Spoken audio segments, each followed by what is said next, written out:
Story time. Merong isang lalaki na bago pumanaw yung tatay niya ay kinausap siya. May binigay yung tatay niya sa kanya na maliit na bato. Sabi ng tatay niya, "Anak, ito lang yung kaya kong may pamana sa'yo." Ngayon, itong lalaki nagtataka siya.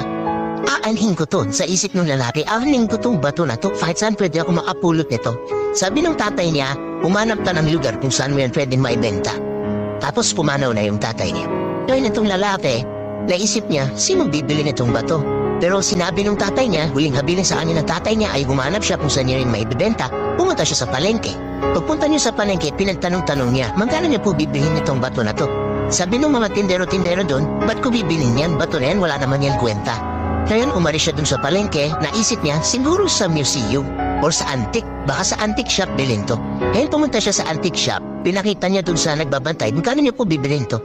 Sabi nung antique shop owner, sige, bilhin ko sa'yo ng 500 pesos. Ngayon napaisip yun ng laki, 500 pesos? Ito na ba yung pamana sa akin ng tatay ko? So sabi niya dun sa antique owner, sige, babalikan ko po kayo.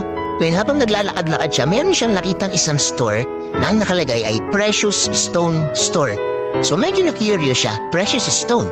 So pinuntahan niya, pinasok niya, tapos kinanong niya yung nagbabantay. Sir, magkano niyo po bibilhin itong bato na to? Sabi nung nagbabantay, sige patingin muna. Tinitingnan nung nagbabantay, tapos biglang sumigaw yung nagbabantay. Naku sir, saan niyo po ito nakuha? Napakamamahaling bato po nito. Pwede ko po itong mabili sa inyo for 10 million pesos. Ang tawag po dito sa bato na ito ay serendipite.